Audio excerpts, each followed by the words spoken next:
Start out with some work that Steve Smale and I did in the 1990s.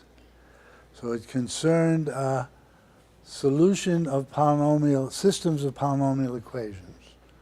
So here I have complex polynomials in n variables. I have n equations in n variables. So presumably there should be product of the degree solutions most of the time. Some of them might be at infinity. And the question was how to solve such a system of equations.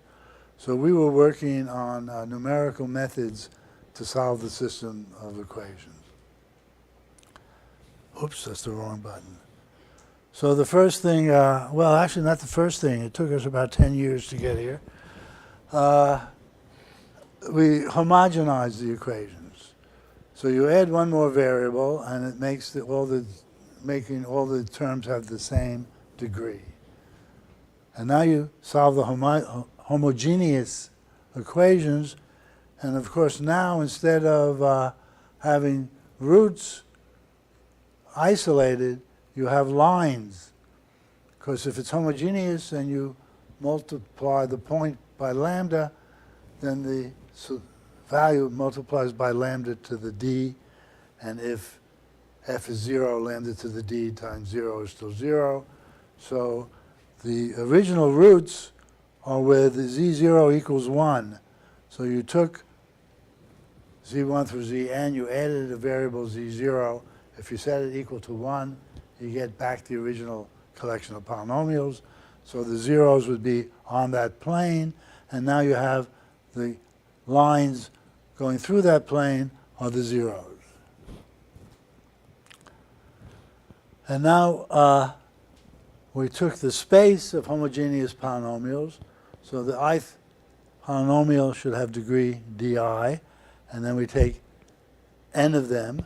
So we have n equations and n plus 1 variables, but they're homogeneous equations, so they should have product of the degree lines of solutions. And we wrote 5 papers together on the subject. And they got I think they got a good response, and in fact, other people went on to work on this area, including Carlos Beltran and Luis Miguel Pardo and Felipe Kuker and Peter Bourgeisser, and most recently Pierre Lérez, who's a young French mathematician who came and solved all of our problems. So the solutions of these equations lie naturally in the projective space of lines. So that's a nice thing for me because the space is compact. And affine space is just much too difficult to deal with, have the scaling of the points. So we have the solutions in projective space of Cn plus 1. The equations are in HD, d homogeneous, n homogeneous equations in n plus 1 variables. But they also scale. If you multiply the equations by lambda, the zeros stay the same.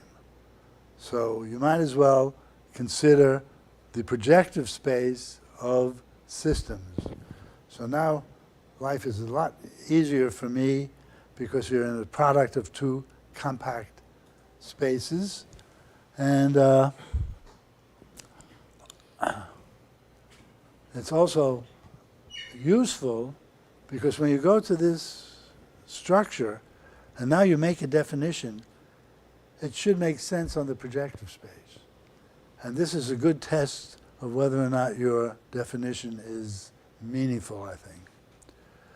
So we have how many zeros? Well, the product of the degrees is the number of zeros by Bezout's theorem for the general case. It may turn out that you have infinitely many zeros because you have a whole variety of zeros. For example, if all the equations were the same, then you'd have a hypersurface. The same hypersurface satisfies all the equations. But generally speaking, you get the product of di points. So why is that? Well, what I'm thinking about is that this variety, which is in the product space, has two projections.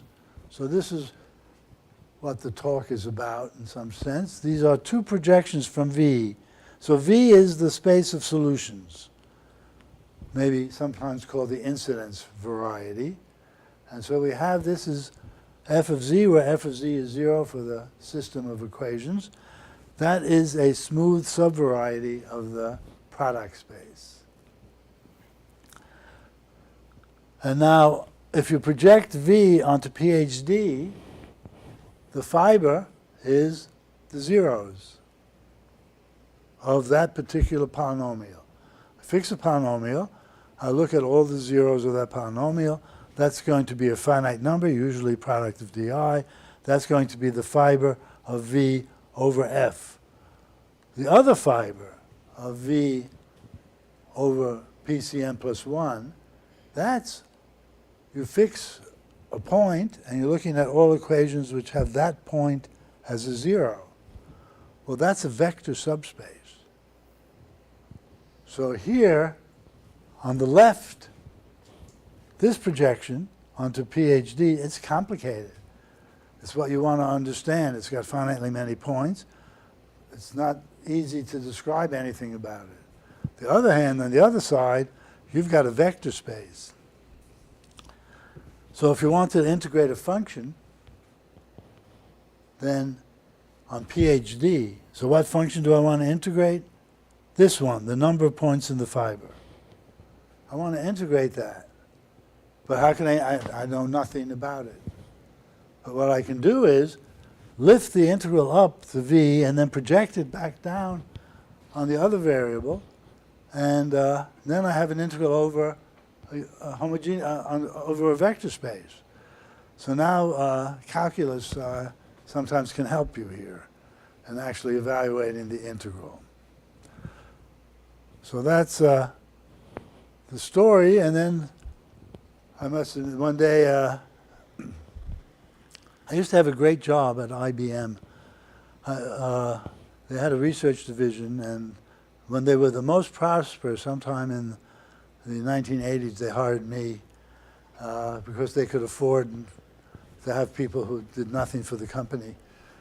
And so I worked there for many years, and it was great. And they gave me resources to bring people. We did a lot of nice theoretical work those years that I was there.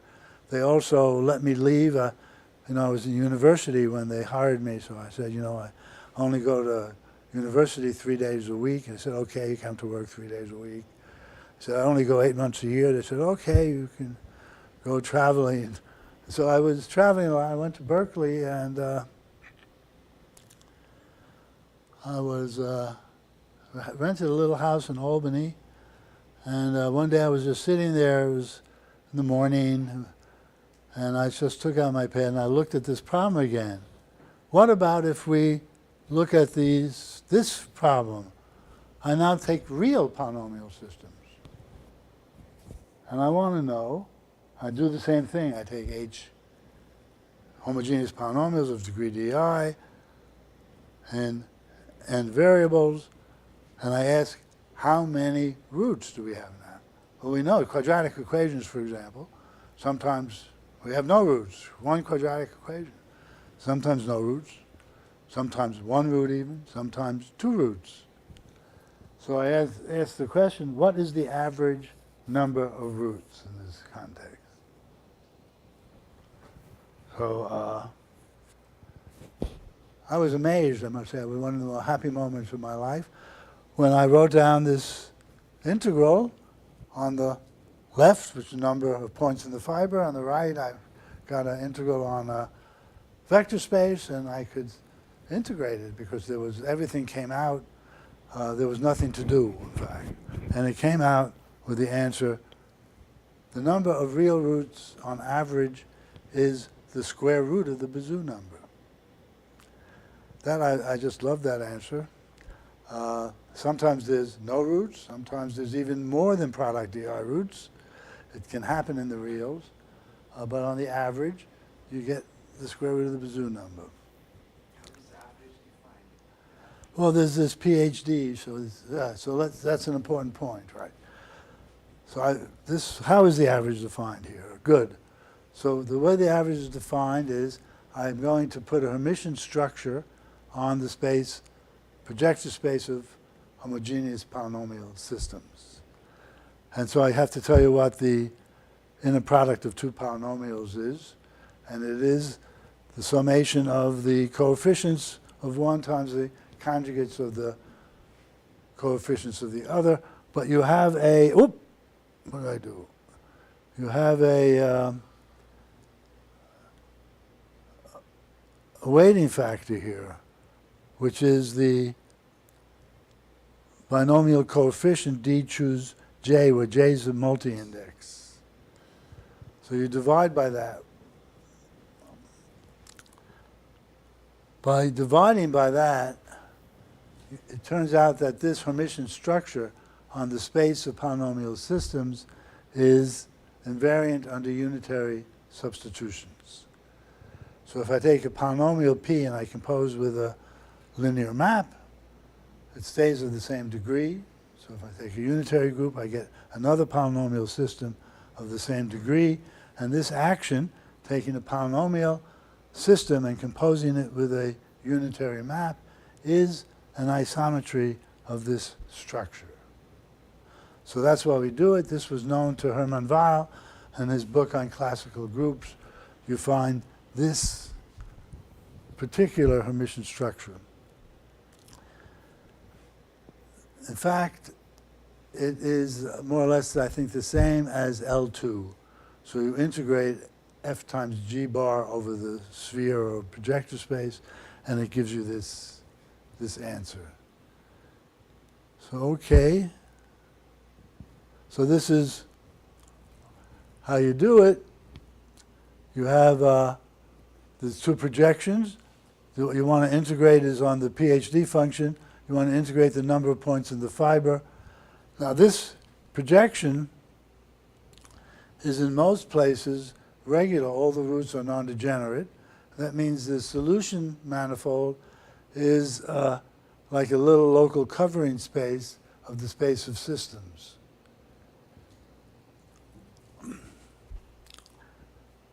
So if you have a little covering type space, you want to integrate on the covering space instead of on the base, you have to put in a Jacobian for a change of variables formula. So there's a Jacobian that you put in of this first projection, and you now integrate the function over V. Here you used to integrate over PhD, but I can lift it up to V by multiplying by the Jacobian of this map. Now I have a function on V, so I can sort of disintegrate it over the fibers of this projection. When I do that, I have to multiply now by the Jacobian of the perpendicular to the fiber compared to the Jacobian in the base. That's just like the multiple integral formula. You've got to deal with the total volume element being the product of the fiber times the normal. So you end up with, you end up with this integral. Jacobian of pi 1 over the normal Jacobian of pi 2. But now the unitary group operates. So this integral is the same on every fiber. So you don't have to worry about integrating over the fibers. You fix the fiber. So you fix one point, and then you fix one point and write it down. And if you look in our book, I think it's called Complexity and Real Computation. It's carried out there. It's just evident. You pull out constants. And you're left with a function which is counting the number of roots of linear equations. So for a linear system, I know there's only one root, and there's usually a root So the number is 1 on the inside, and the answer is all these constants you pulled out. You didn't have to do any work. So it's like a miracle. A miracle that comes out that this is, this business comes out to be the square root of the product of the DIs. I think it's because the complexes are a degree 2 extension of the reals. And so that explains the 1/2. Probably you could do the same with p-adics. So it might be, I don't know if anyone ever did, but it could be an interesting thing to do. So I must say that for decades I've been wondering about this theorem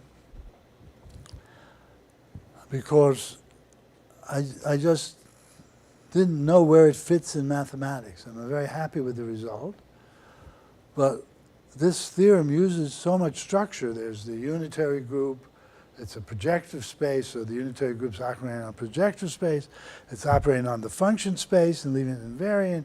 It's got tremendous amount of structure. And so I just kept wondering. And now I needed something like it. And so then I finally found that I could place this theorem in a more general context that I think can be useful for dynamics. So in place of the unitary group, I'm going to first start in projective space. I'm going to start with any compact manifold M without boundary. And then you have the map from the diffeomorphism groups, even the identity component of M, to M cross M, which just takes the diffeomorphism and it takes its graph. It evaluates it at M. So this map goes from diff M cross M into M cross M, and it is a locally trivial fibration. So in some sense, that's obvious. It's a submersion. The fact that it's a submersion is obvious. And then the fact that it is a submersion and the manifold is compact proves that it's a locally trivial fibration. So in some sense, it's a lot like the unitary group and projective space, because the diffeomorphisms can take any point to any other point, and all the fibers are the same, more or less. Not by an isometry, but by some diffeomorphism. So this is a lot similar. So here's a theorem proved by a graduate student at City University, Axel Kodot. He's a very good student. And then the various other people I've spoken to about this theorem. So I say, given any M like this, there is a finite dimensional submanifold of diff with the similar properties. Namely, to say, now this finite dimensional manifold, perhaps, I say here, perhaps with boundary. And then there's a constant C. You embed this manifold in diff, you take the evaluation map, and the evaluation map is a submersion. So this map is a submersion and has some additional properties, which I'll use in a minute, but I'm going to use it to prove that if V and W are any submanifolds of M of complementary dimension, any, they may have boundary. Then if you want to know, averaging over this space of diffeomorphisms, how many points of intersection are there of H of V with W? So you look at that, generally speaking, because it's a submersion, the maps will be transversal, the number of points will be finite, so this will be a finite number again, and then you can ask what is the average of that finite number, and now I say that finite number is comparable to the product of the volumes of V and W, no matter what V and W. This is, to my mind, is a kind of extraordinary theorem. I hope it's true. We're still writing the proof. And in fact, we can only write a proof, we can find such a K with boundary. I do not know if you can find K being the finite dimensional manifold without boundary with this property. I would think so. I can't understand. I mean, here's the diffeomorphism group, and you start putting in finite dimensional manifolds, and you get some points where there's surjectivity of the derivatives, and others not, so make it a little bigger. So now you've got a few more surjective derivatives. You think that at some point you produce a manifold that would have this property, but I failed. I tried a lot. I simply failed. I could only do it with boundary. So I can produce, I believe we, Axel especially, can produce a manifold with boundary, a product of disks, in fact, that has this property. Again, sorry, you switched the definition from the other slides. Oh, I'm sorry, yeah. K is just a finite dimensional submanifold that is going, you can think of it as a submanifold of the diffeomorphisms. So this is the map evaluation restricted to K times M. Yeah. So instead of being all of diff, which this map evaluation on all of diff is a locally trivial vibration, is a submersion, I want to get a sort of finite dimensional approximation of diff with the same property. And I say there is such a thing. So there is any estimate on the dimension of K?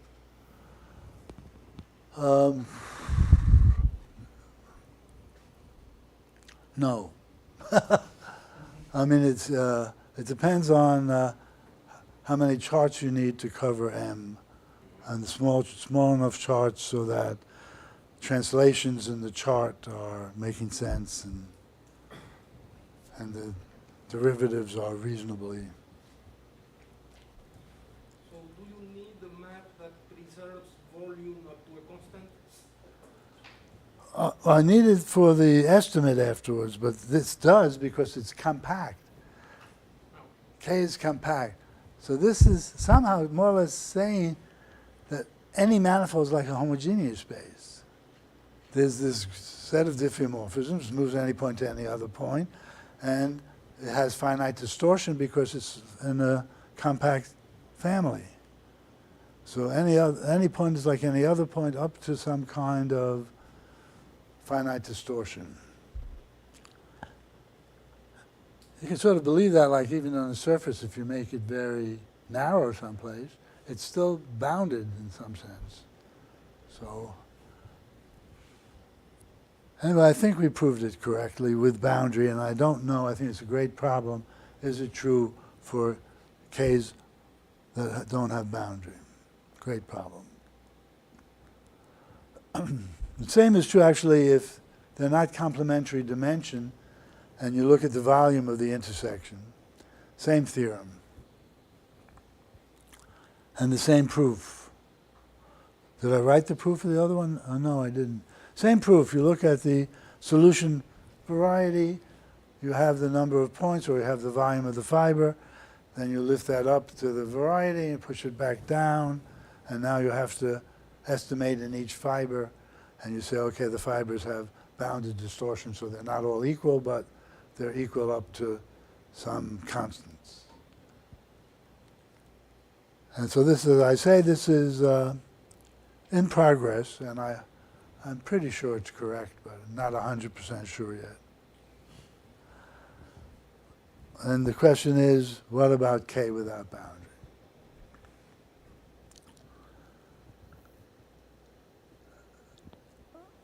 I try to give you an example of how this might be useful. In the sense, suppose it's like complex variable theory, and you want to know the local degree of a mapping, so the number of zeros inside a disk. And now you homotope your zeros. And you want to say it's the same. But it's not the same if some of them leave the disk. So what you're thinking about is how many points of intersection are there between the homotopy path and the boundary of the disk. And what this theorem is saying is if that path is short, at least if you can distort by this collection of diffeomorphisms, there are not many points that leave the disk. You might be able to say that the degree is like half of what it used to be. So that's the type of use that such a theorem can be put to in a dynamic context.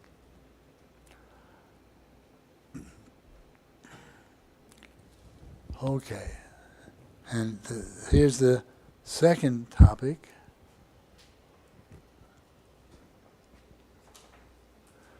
So here's, I don't know, some principle I may have announced some 40 years ago or something, 30, is that if you have a family of diffeomorphisms, volume-preserving family of diffeomorphisms, and you want to know, is the entropy positive?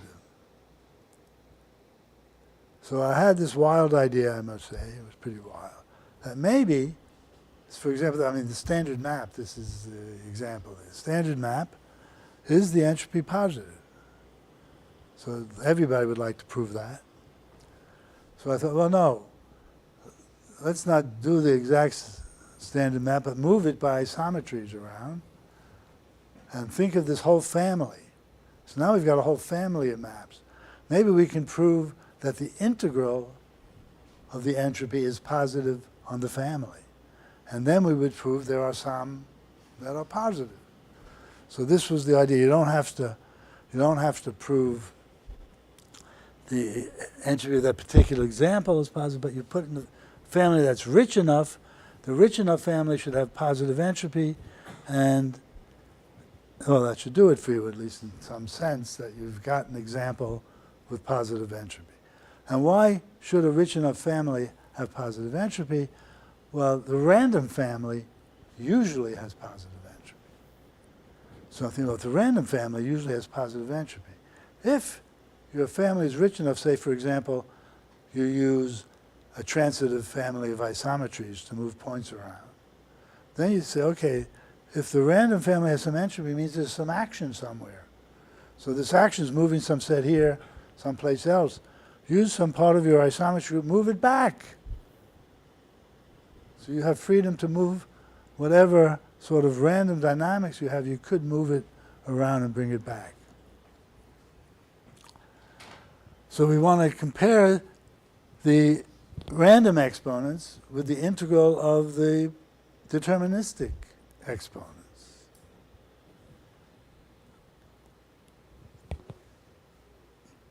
I wrote these slides, my pen stopped working.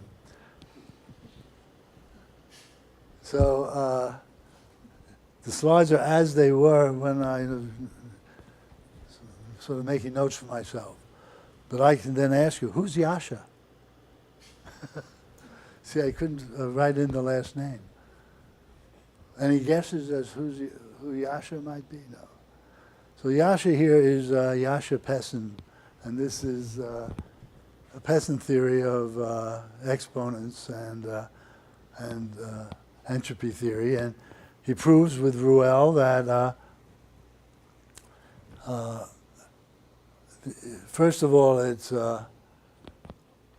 well, yeah. So I guess this is the question. I wanted to prove that the integral of the deterministic entropy with respect to invariant measure mu, which is the sum of the positive, integral sum of the positive exponents, should be bigger than or equal to the sum of the random exponents. That was my guess. Or at least, if the random is positive, the integral should be positive. And this should be true if the family is rich enough. And so what did I have in mind? I had in mind the standard map, and I'll put it on the two-sphere and let the orthogonal group act. And this is my family. You take the standard map composed with an orthogonal transformation. So then I want to prove that that family has positive entropy. So I want to know, is there some notion of richness, and I just gave you one that I thought, which makes this true? And so in fact I proved that in 2001 in Nizhny Novgorod. There was a conference, and I actually gave a talk at the conference proving this theorem. And there was a student there on the boat trip, Victor Klepstein, who asked me a question on the boat trip, and I answered kind of glibly. And a couple of weeks later, Tolya, any guesses as to who Tolya is? Good. Tolya Katok sent me a letter and pointed out the error in the proof. So this theorem is not a theorem, and but yet there's something sort of true about it that I think could be investigated.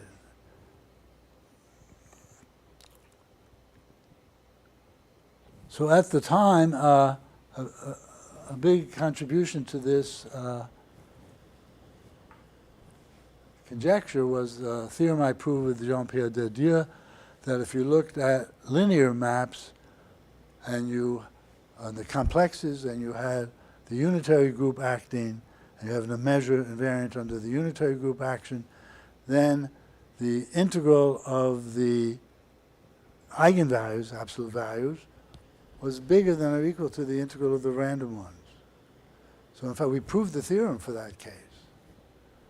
So it looked okay, pretty tempting. So it's still tempting, I must say. So what was this? I have a, so there's a paper, a recent paper by random and mean Lyapunov exponents now for the real case. So the real case has been open for 20 years or more. And we finally made some progress on it with Diego Almontano and Gautam Chinta and Siddhartha Sahi. The paper's in archive. And here we prove the theorem again, essentially. This was the theorem for the complexes, and then we prove it for the reals with a constant. So before that, Igor Rivin had proven it for the first eigenvalue, and so did, wasn't that there, Avila and Bocci.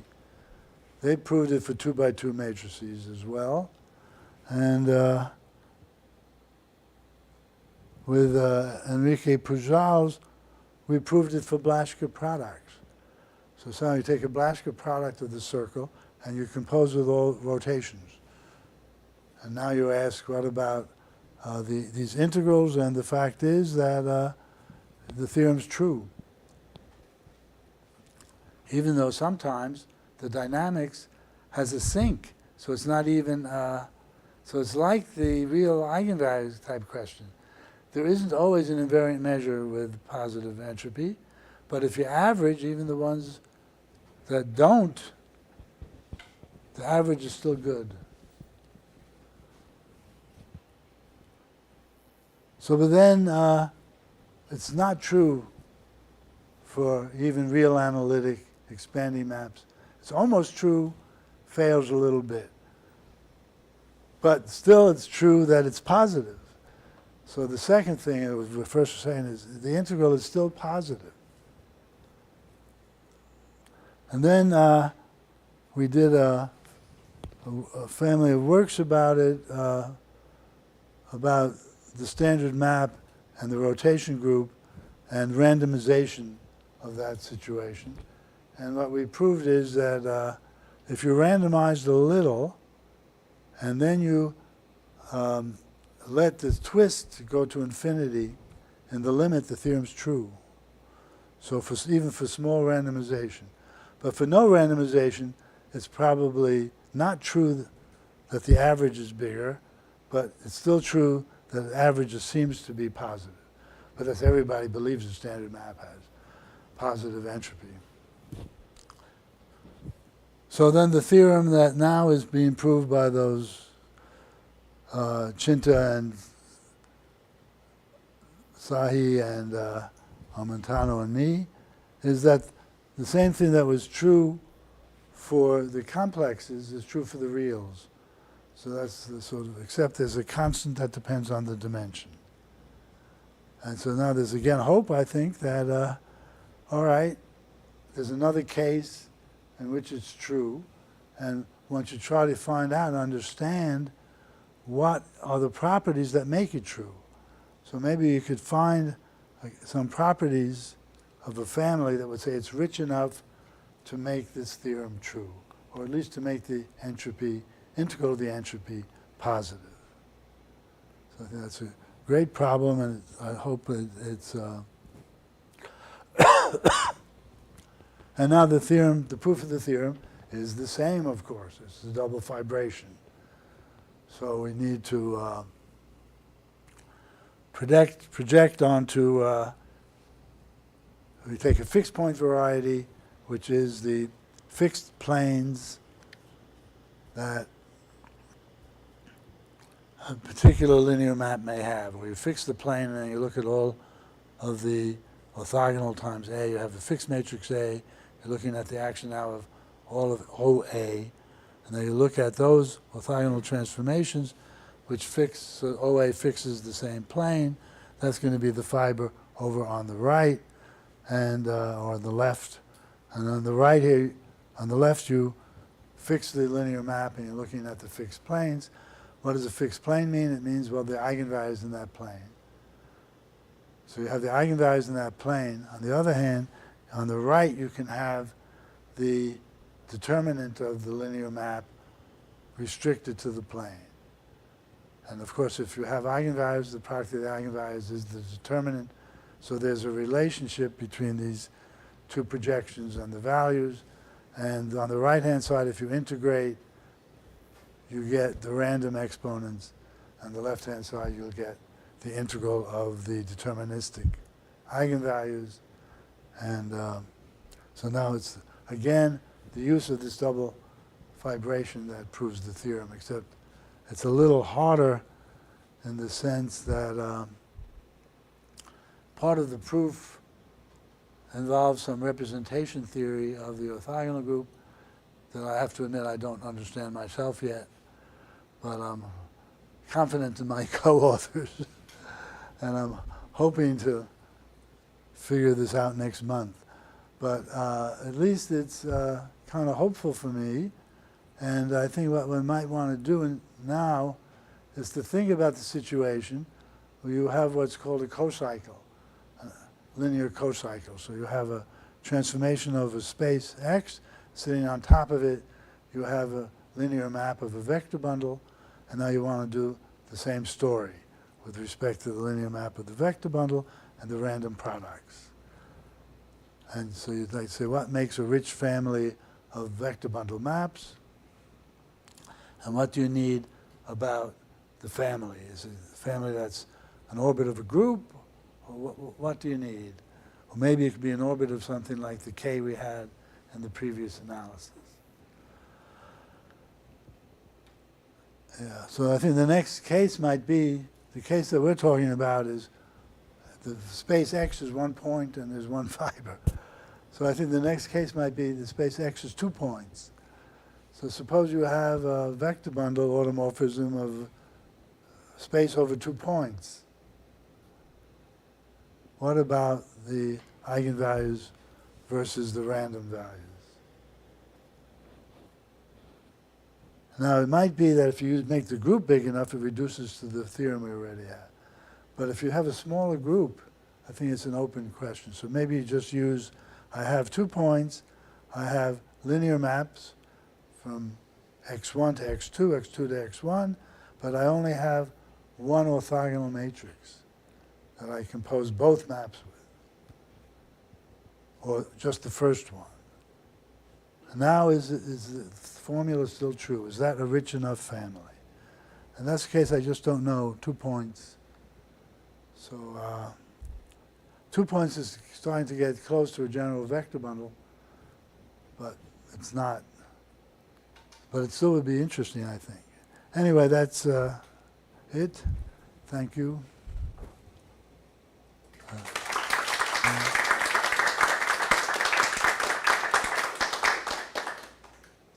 Thank you. Are there any questions? For the standard map, you mentioned that if you consider a family when the twist is fast, Yeah. you have positive entropy. Well, yeah, twist is fast, and you fix a little randomization. So the image point is randomized in some small disk. And now you consider that family of maps and its entropy. And then you can prove the theorem that as the twist goes. Different from the result of Lysen-Young. Oh, I should have mentioned Lysen. Yeah, well, Lysen proved the similar theorem just 20 years later. Yeah. But hers is on the torus, and its constants are a little better, I think. So I think, yeah, there's a theorem of Lysen-Young in the, as well in that context of a randomized twist map. And maybe there was some work of these two guys at Princeton at the Advanced Institute. I forgot their names. They never published their paper anyway. I think Lysen must quote it, and I think we did in our paper. Do you prove the first result or just the average entropy is positive? Is that like, do you have the We proved the first result and the limit. And with that paper is in the journal, I think in the Journal of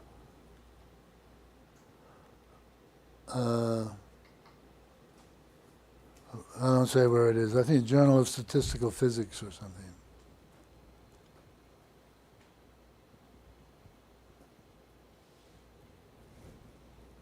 Any questions?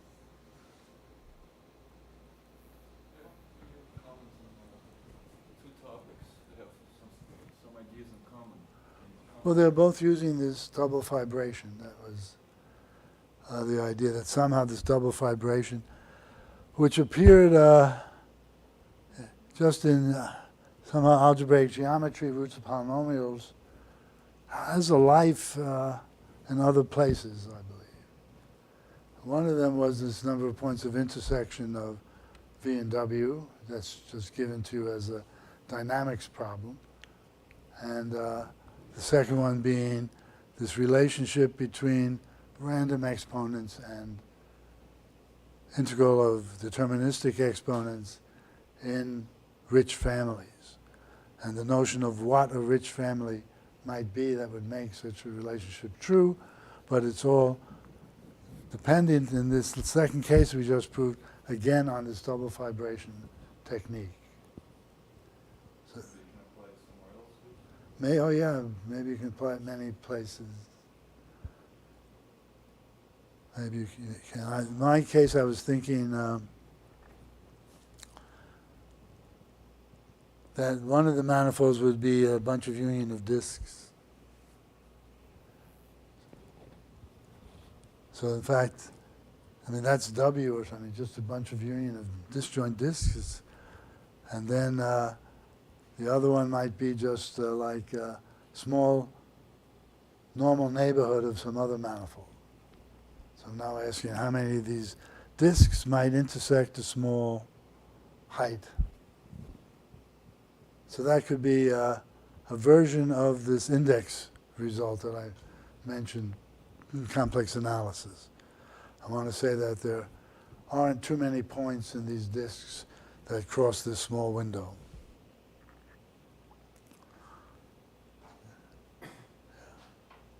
Yeah. The result also you mentioned earlier about the product of the volume of two transversal Yeah. is that related to the entropy of a homomorphism on the set K or? Oh yeah, well that's the point. So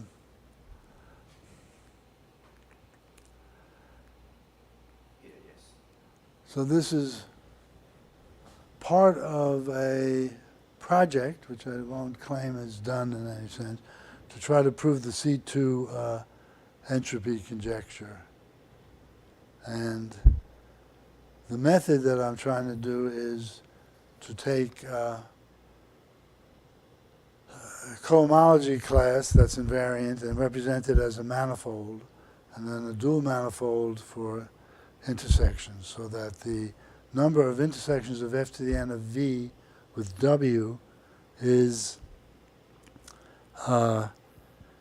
like the growth rate of the cohomology class when you count the intersections with index. So now I want to prove that if that number is growing a lot, then the entropy has to be large. And my idea is, well, locally, like over the, if you have like something one-dimensional, you get a lot of points of intersection if it's very wiggly. But I say you could replace that with a straight line. There's only one point of intersection. So since I'm talking about homology theory, I'm allowed to do gross changes like that. And what that should mean, in my mind, my hope, is that the sum of the indices that stay within a bow and ball on the variety V is 1 or minus 1. So that you have to have a lot of bow and balls. You may have a lot more intersection points, but you'll have to have a lot of bow and balls. And that give positive and right, And then my proof is supposed to be at every step you linearize, linearize, linearize. But maybe, and then you're looking at a small disk and how many points are in the small disk. And at the end you get a linear map. And there's only 1 point, so the sum of the indices should be 1. So what's been happening, either your points have been annihilating in pairs as you went along, or some were leaving the neighborhood where you can count the index. How many are leaving? Well, it's going to be given to you by such a formula, and I'm hoping that this, at least in my back of the envelope computations, say that that formula is sufficient to prove the entropy conjecture. I'm hoping.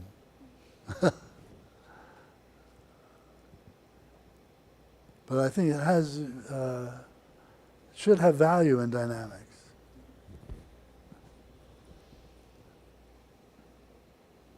More questions?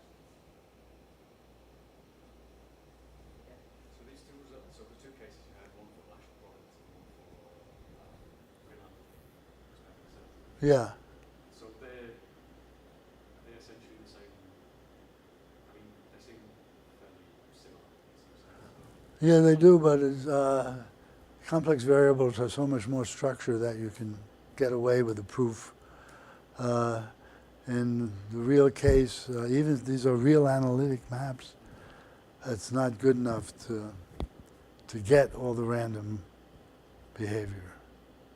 But as I said, it was still positive. The entropy was still positive, so I don't know. It seems like there should be a common generalization. What was the, see if I can remember, it's something to do with the with complex variables, and you integrate on the circle, you get the value at the middle. So, but there's nothing like that in reals. So it's,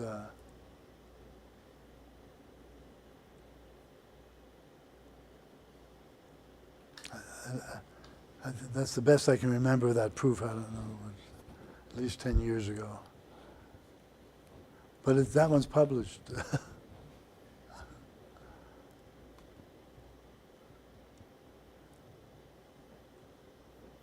questions? So let's thank you. Thank you.